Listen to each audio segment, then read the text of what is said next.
Nice. Vinay, I just wanted to check if you can see my background.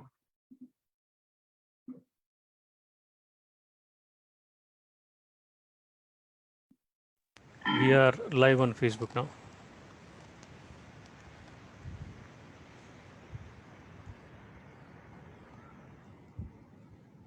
You can still hear and see the presentation.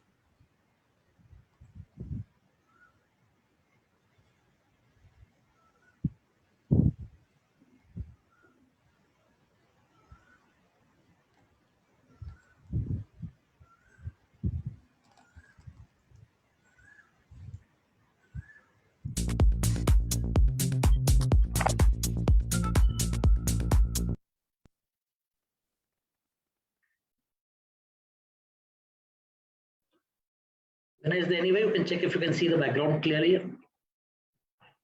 Yeah. All right. Done. Hi, this is. Can you just check if you can see my background? Can I start my video for a second? Yeah, you can. Yeah. Perfect. Perfect. Perfect. Thank you. Thank you.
मैं एक meeting में है तो 4:30 पौने 5 तक मेरे को बिल्कुल भी फोन मत करना, मेरा फोन इसके इंटरनेट के ऊपर है, ठीक है?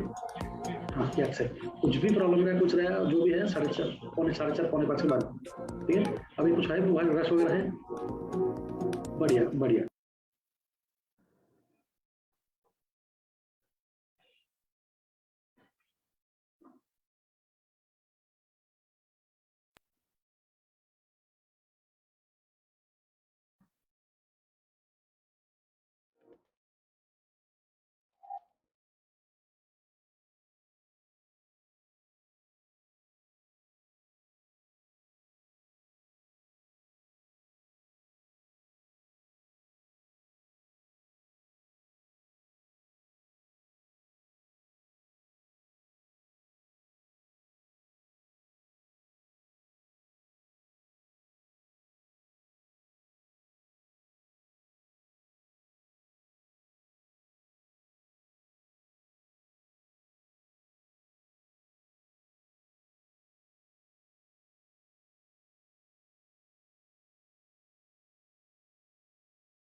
a few more people to join in, and we'll get started with a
countdown right now.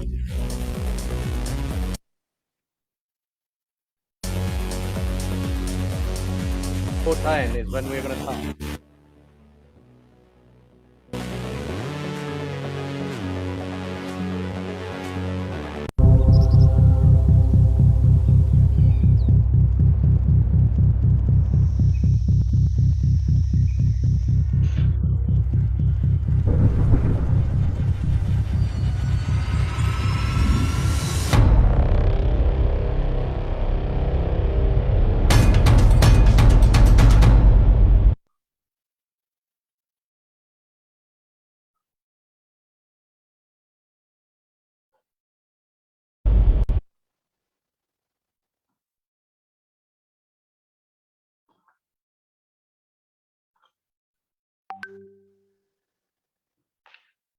Hey everyone, hope you all are staying safe.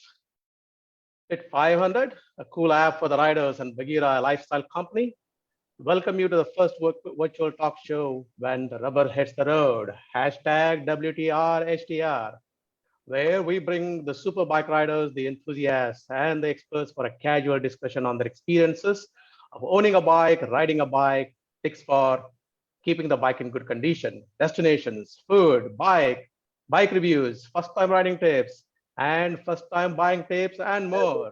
I am Vinay Barigadar, a weekend rider with a Ducati Monster 821, and I'm very excited to be hosting today's session, which is season 1, episode 1, which is also called as hashtag S1E1. We are living in the world of the hashtag. So this is our first session here. So joining with me today, please welcome Xerxes, who is a biker by passion and a businessman by choice, have clocked more than 3 lakh kilometers, by the way, and is joining from Aurangabad. His love for bikes started at the tender age of 6 or 7, going around on the Royal Enfield, dirtying his hands in the workshop, working on various motorcycles. He graduated from a CD100 to an RD350, later to go on to YZF 400, CBR 900, and Katana 750 to a menacing R1 to a mighty MT-01. He would be sharing his tips on how we should take care of our bikes and how to get out of the standard situation, if any. His take on the biking: no road is too long as he's on 2 wheels with a good company and food. Please also welcome our next guest, Jayant Pathak, who fell in love with the bikes at the age of 10 and went on to own Honda VF 400F in 2007. He loves the road touring and has driven over 3.5 lakh kilometers, driving from Pune to Dharamshala, Pune to Kanyakumari, amongst the many 2,500 plus kilometer rides on his Ninja 650. He drives a CB1000 for nearby destinations like Goa. He does not need an alarm to catch up an early morning ride. And if it is a long ride, he does not even sleep the previous night. And that's some crazy thing of this biking dude. Well. We have almost 20 audience on the show, and it is so exciting to have you all on this show today. I'll pick few audience questions from the chat window while we go through this session, and this session is set up for 30 minutes. And if there are more questions, obviously we'll take them and then try and address as many as possible during the session. At this time, I think we have taken away 2 minutes of the starting time, and without further delay, Xerxes, the question is for you. Welcome to the show, first of all, and thanks for taking your time to attend our session today. Really appreciate your time. Thank you so much. First question for you. The pandemic made all our bikes stand in our garage or in the parking lot for a very, very long time. I, for sure, have not taken my bike out for the last 1.5 months. What is your advice or any DIY tips to keep the bike in a good health so folks can get ready for the ride when the things settle down? Just as you would do individually, whether in a lockdown or anything, you need to exercise exactly the same way. I'd say you never let your bike sit idle, even if she has to idle for a longer time. So for me, at least, I would go down to my bike probably every alternate day, rev her up a bit, let her idle for a while. On certain occasions, even let her heat up until the radiator fan kicks in, so I know everything's in ship-shape condition. And most important is, don't let your batteries die down. That's what I can say. Because once the battery is down and out, probably the day you really want to ride, you're looking for trouble. Other things, probably while storing the bikes, I would say inflate them well, loop the chains, make sure the fork seals are in good condition. For bigger bikes, where there is no main stand, if you can afford a paddock, make sure the bikes are on the paddock to avoid flat spotting of tires, probably with the extreme heat or cold. In India, we don't have that cold. So just make sure you do your bit. The more you love your bike, she's going to love you back. That's my motto.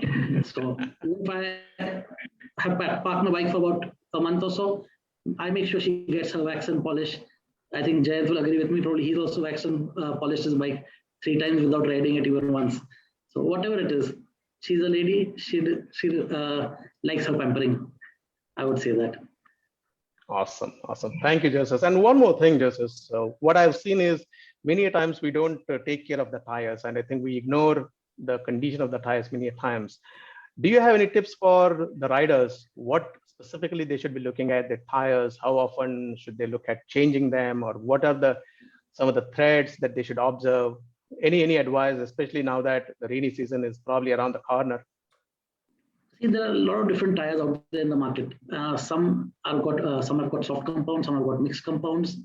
Probably you read about the tires. Probably certain thread patterns are better off handling wet road conditions. Like personally, my choice would be either the PR4, the PR5, or the Pirelli, the Metzeler Road Tech. That is the next change I'm looking forward to. And depends, what kind of riding you do. If you are probably just on the tarmac, not pushing the bike too much, probably any tire would hold good. Awesome. Thank you, Joseph. Thank you. The next question to you, Jayant. So again, thanks for making the time to come onto this show. We really love you having on this show. I know you have been riding long routes. I've seen your photographs going up to the Kanyakumari, going up to Dharamshala, many times to Rajasthan, and of course, your favorite destination, Goa too. So having been on these long rides, I'm sure this requires a lot of planning. There is a lot of meticulous work that goes behind before the ride starts. What's your advice for our riders when they have to set out for a long trips? Hey Vinay, this is a great initiative that you have started, and thanks for calling us here. It will be great to share some of our experiences. When we talk about long rides, okay, the longest ride that I have been till now is about 15 days, which is not really long, but I think it's long enough. It is. As you said, the most important thing is the planning. Extremely meticulous planning about what you're going to do every day.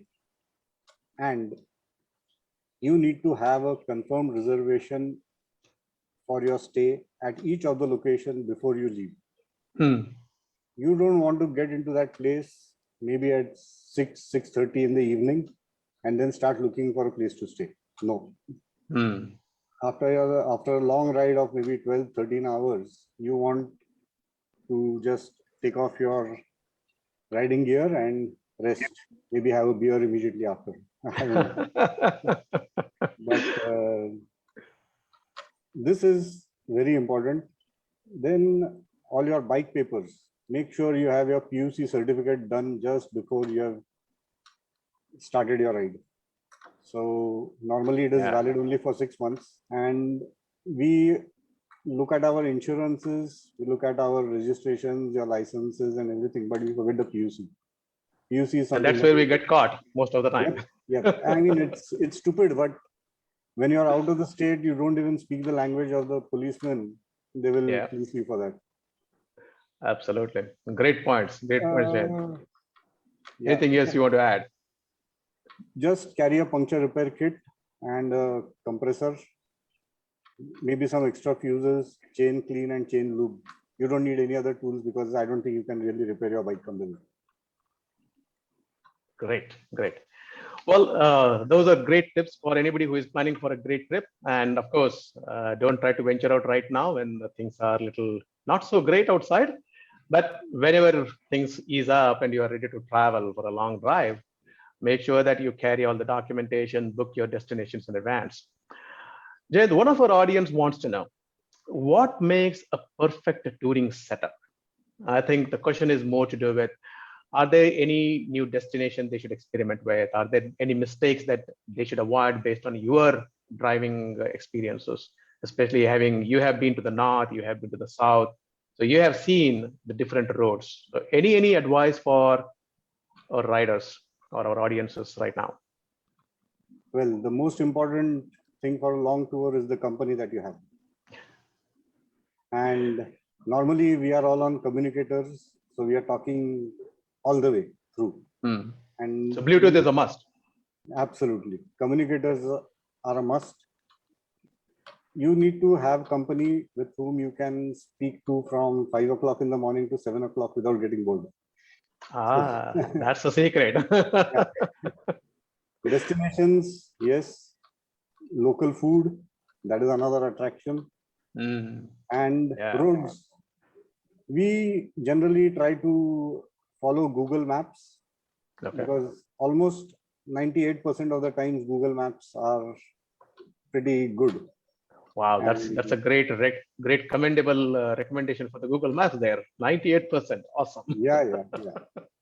But sometimes when you get screwed up, I mean, you can get screwed up badly. That can also happen.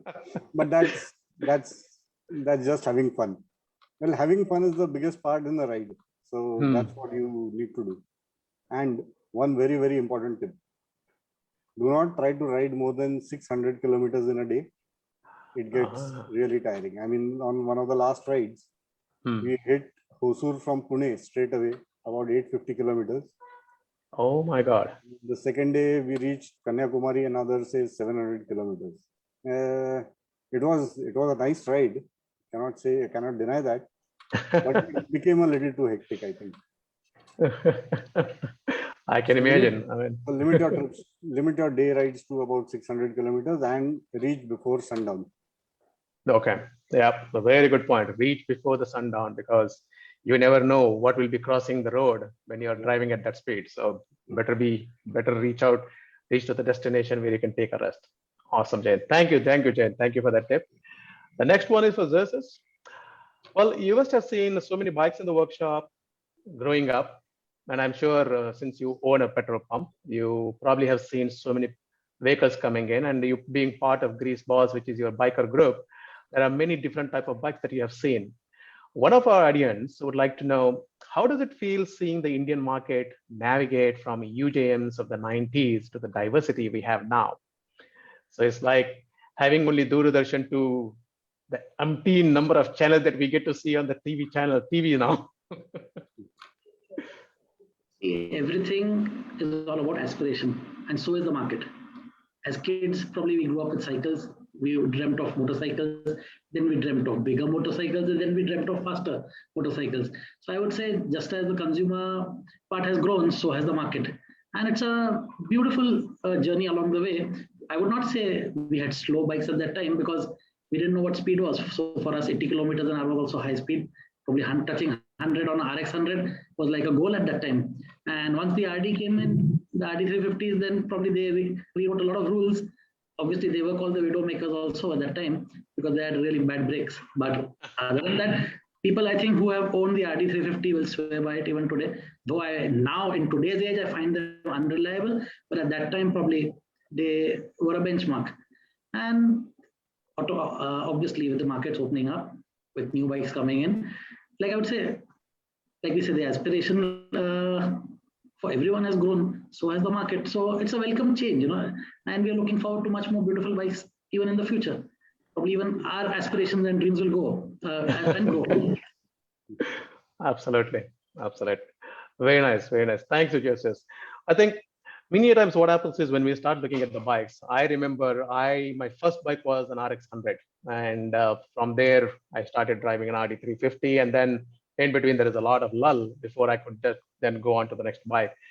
There will be many people who probably would like to start from an early stage, maybe when they get their first license or before they get their first license too. What should be my first bike? What is it that I should buy? I mean, anything that I can get my hands on, which is maybe below 2 lakh. Any advice or anything that you would like to suggest, both of you, both Jayant and Xerxes, any advice to the first time buyer who is wanting to ride a bike and who is wanting to feel that road, who is wanting to feel the wind and become a rider? Anything that you think they should try their hands on in the current market? What I can say is, number one, buy what you can afford. Number two, you can live with, because you don't become a bigger or a better rider with the additional number of pistons that your bike has. So, with all due respect to every biker out there, you just buy what you can afford, what you are comfortable with.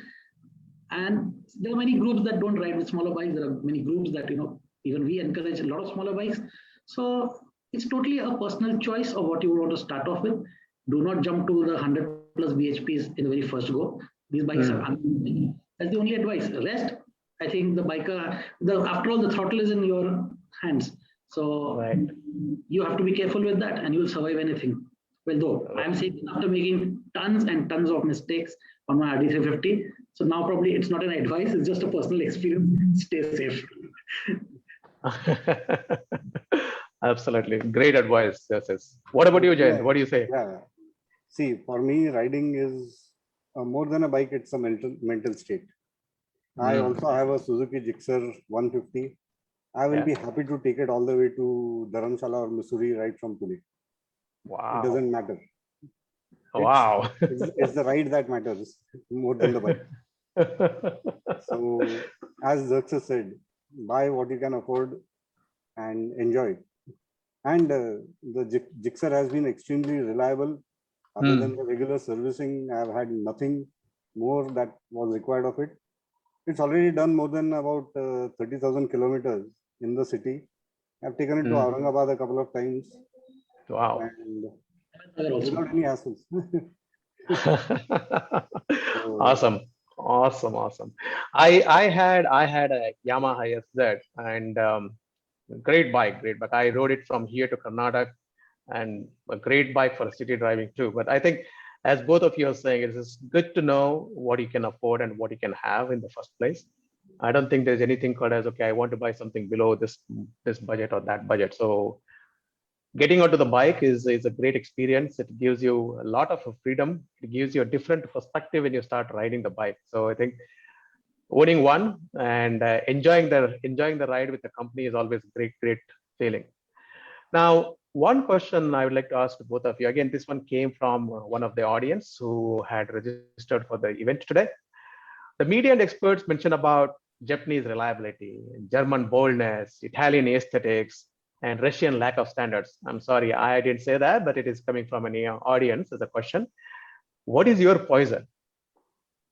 Vinay, about Russians, we are talking only about bikes, right?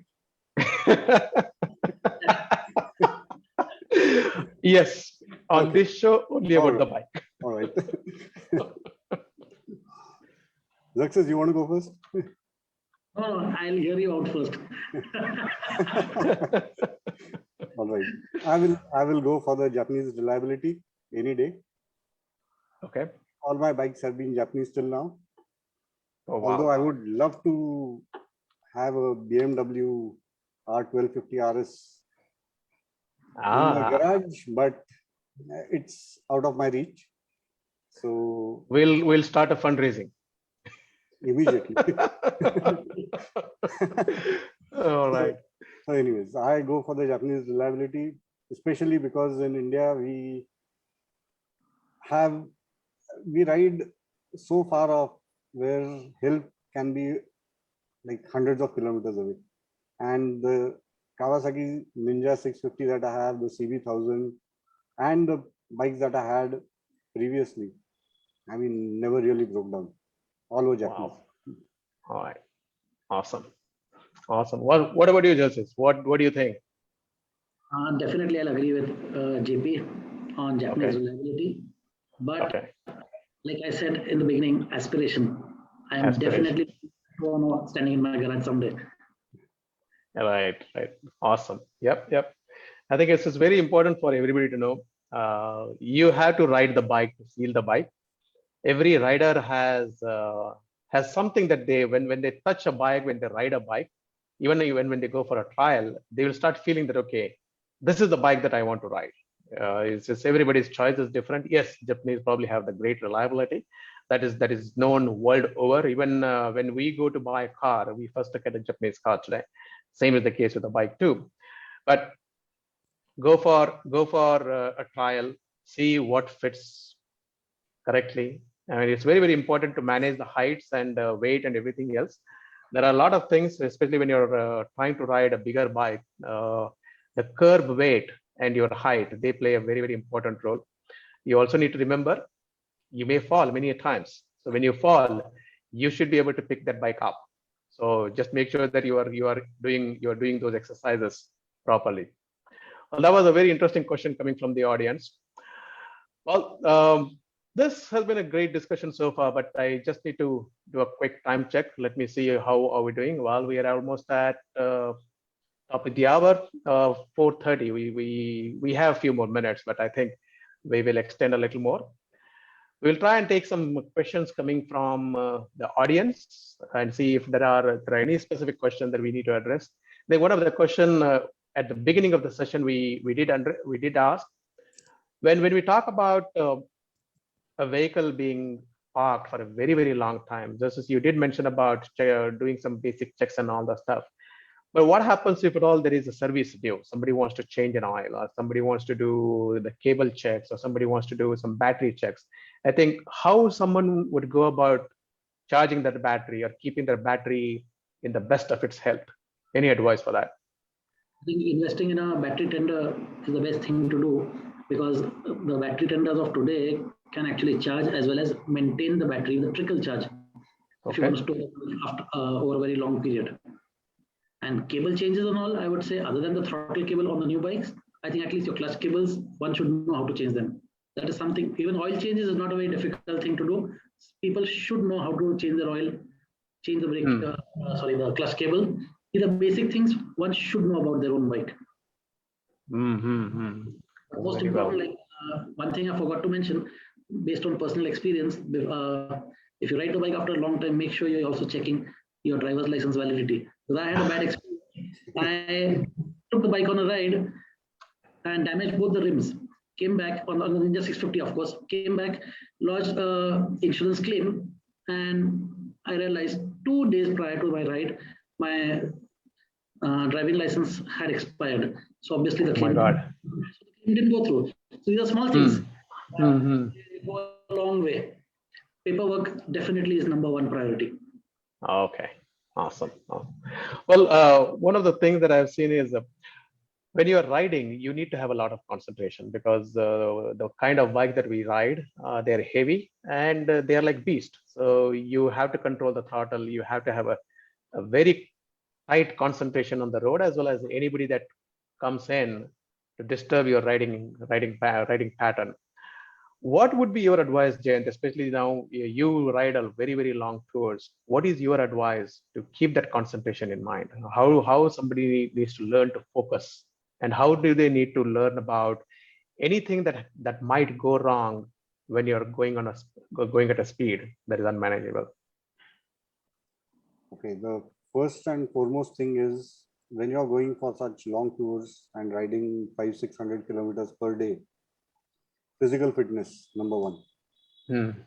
I mean, I know when I started doing these long rides, I was completely out of shape.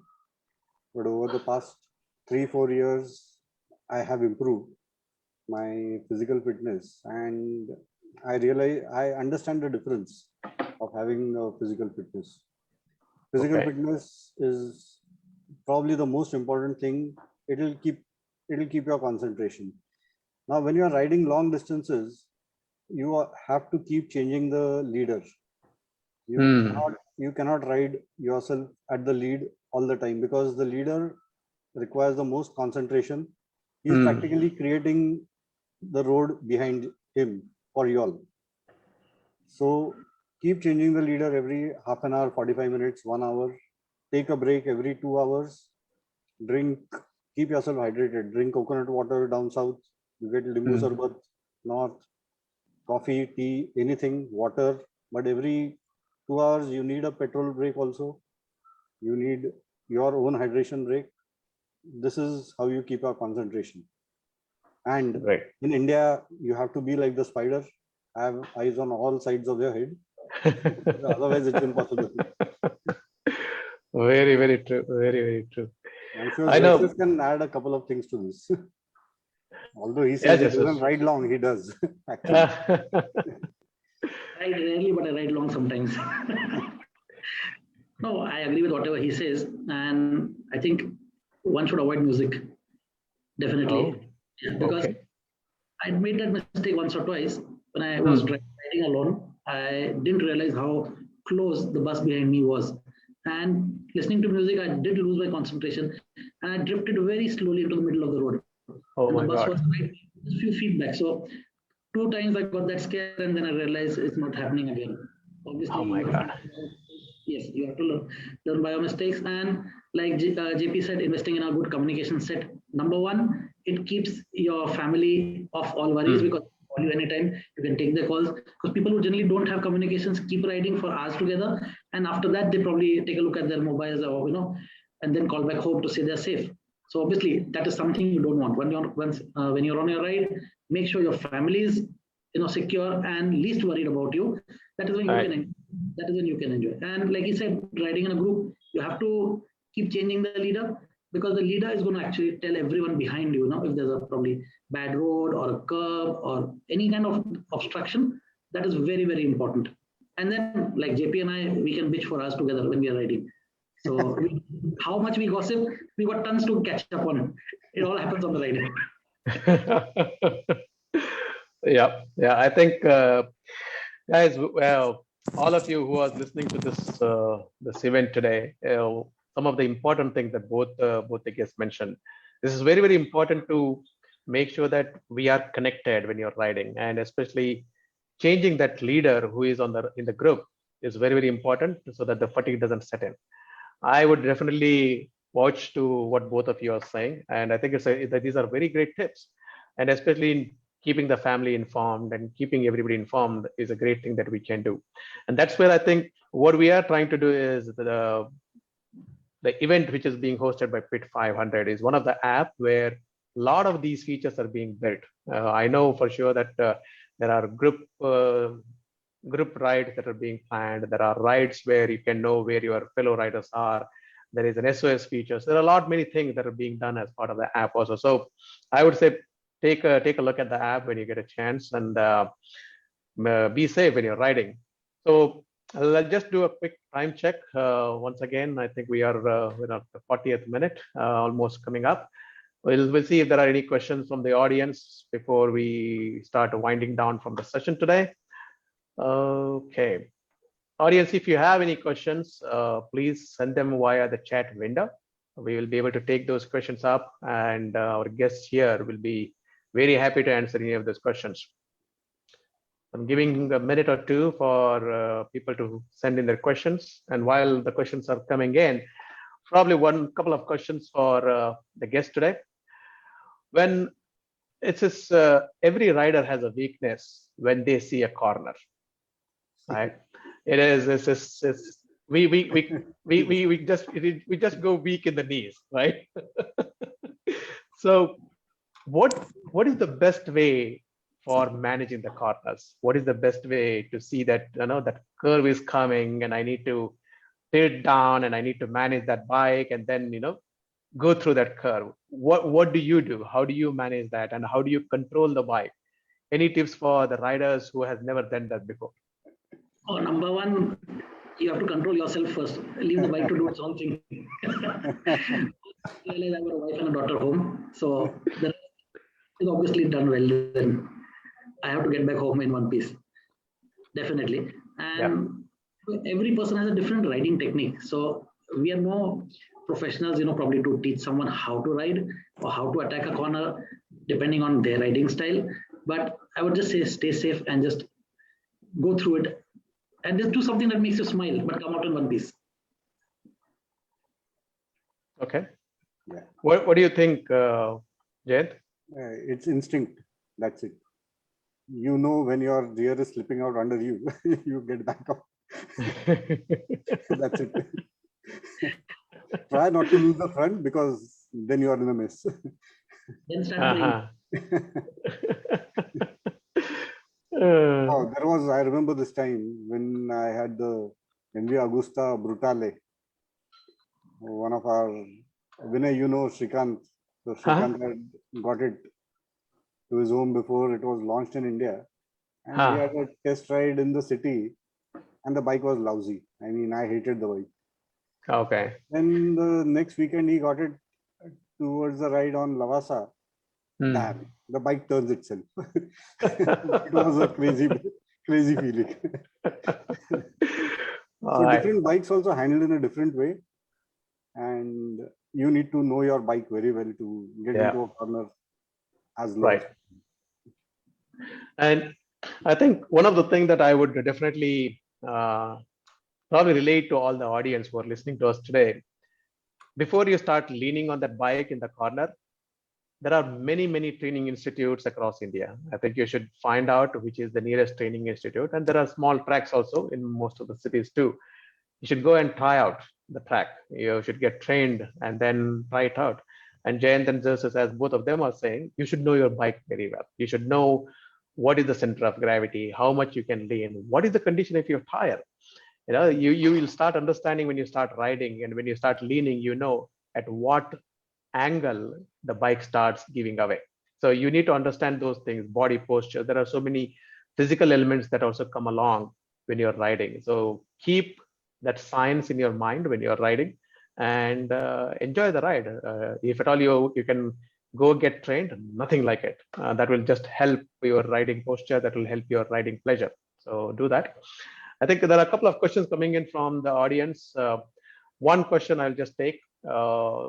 We all probably, when riding, we all use the Bluetooth devices to get connected within the group to talk about. There are many models, and the famous one are Cardo and Senna. They are very popular amongst most of the riders. Any pluses or minuses between Senna or Cardo, or both of them are the same? What is your recommendation? Anyone of you can pick that question up. It's a really personal choice, I would say. Both are good in their own ways. Like for our group, we all decided to have a group buy. So we picked up the Cardo. Okay, initially we picked up the G9X, and now most of us have even upgraded to the Pack Talk, which comes with some nice speakers. But Senna can hold its own. Senna is a good brand, and I think to each his own. It's a different price brand, and there are tons and tons of models to choose from. Probably somebody who just wants to connect the helmet has got basic models. If you want to connect to probably 12 or 14 bikers, then it's a bigger group. Something they call they use a new technology called DMC, Dynamic Mesh Connect. So different technologies coming into play. You can choose what suits your purpose best. Perfect. Thank you, Justice.